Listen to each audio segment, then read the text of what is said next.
磊型男友的想法不过是天方夜谭。大家好，作为一个享受6个月新自由的男性绝缘体，我最近接了一部名为《就是爱》的迷人剧。我发现自己反复地、非常强烈的挠头，试图弄清楚情况。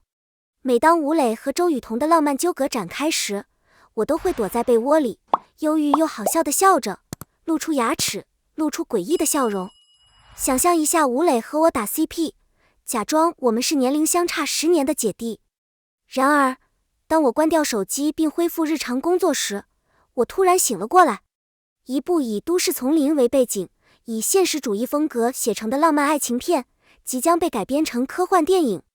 吴磊在科幻片中饰演主人公宋三川，无疑为他赢得了科幻男友的称号。剧中的角色被描绘成完美无缺的，从他的头发到他的脚趾。据说只要看到他，即使是最严厉的批评家也会颤抖3次。从外貌上来说，宽肩的人无疑是吸睛的，甚至会让人有舔屏的冲动。健壮的胸肌和瘦削的腹肌对上了年纪的健身者的咕哝声和娇生惯养的小狗的轻浮无动于衷。曾几何时，发现一个穿着超大号裤子和拖鞋的人，肯定是一个蓬头垢面和懒散的长者。没有片刻的空闲时间，一旦他装饰了吴磊，我就清楚了。风格通常以外貌为中心，包括面部特征和体型。然而，雷子更喜欢轻松舒适的时尚风格，选择宽松的裤装，并在他喜欢的着装中优先考虑对亲情和温暖的需求。穿着破烂的衣服会增强这种体质，尽管不穿衣服时看起来更令人印象深刻。男模般的身姿只是一抹水雾，阳光般的小狗眼却源源不断地散发着光芒，甜美的笑容治愈人心。毋庸置疑，宋三川作为科幻男友的号召力，不仅仅在于他对面部表情的驾驭能力。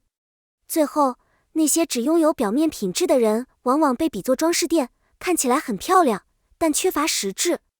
宋三川拥有将自己的情绪隐藏在表面之下的能力，美得让人看了都羡慕不已。万一你妹妹不肯认罪，怎么办？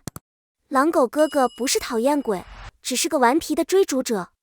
他开玩笑地取笑他的妹妹，但通过给他10个奖杯来弥合他们10年的年龄差距。当我们聚精会神地聆听时，感觉就像是在勾画盛大的糕点。然而，我哥哥的话并没有得到行动的支持。从日出到日落，他在训练场上孜孜不倦地劳作，汗流浃背。而到了比赛的时候，他咬牙坚持，不肯退缩。我没有做出任何粘人或不受欢迎的行为，而是努力提高自己的技能和知识，以与姐姐的职业成功和专业知识水平相匹配。如果某人的姐姐在职业和个人生活上都面临挑战，她可以采取什么步骤来克服这些挑战？坦率地说，现代浪漫关系往往在达到危机临界点之前就破裂了。某些对似乎只分享快乐和痛苦的时刻，而不是一起忍受艰辛。这些夫妻好比只顾酒肉，无力分担的人。宋三川哲学的核心宗旨是坚定不移的坚持不懈，永不屈服。我姐姐事业的停滞没有任何意义。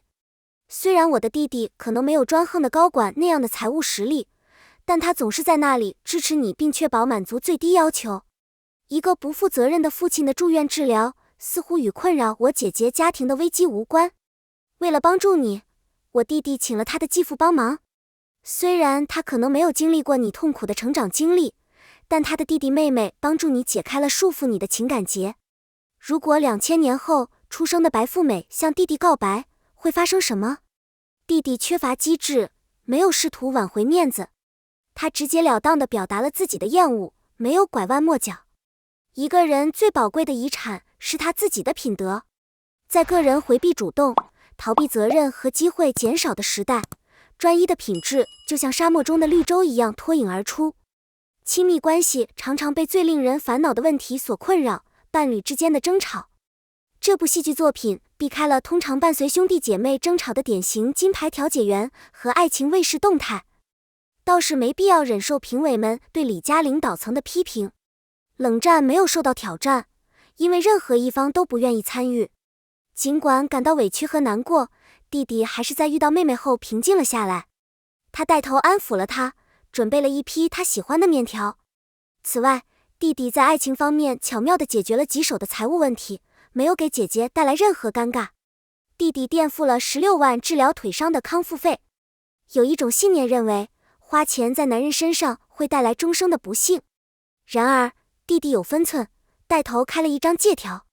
如果在游戏过程中支付了奖金，则返还迅速。此外，尽管他没有要求，他还是慷慨地将自己的收入让给了他姐姐的日常开支。虽然没看过，只是爱而已，但从上述的说法中也能看出宋三川是一个难得的搭档，天生的电光火石。很遗憾，亲爱的朋友，完美无缺的男人在现实世界中是不存在的。看着眼前的这一幕，宋三川这个弟弟身上体现了理想伴侣的一切特质。经过反思，我发现某些特征往往被证明是具有欺骗性的。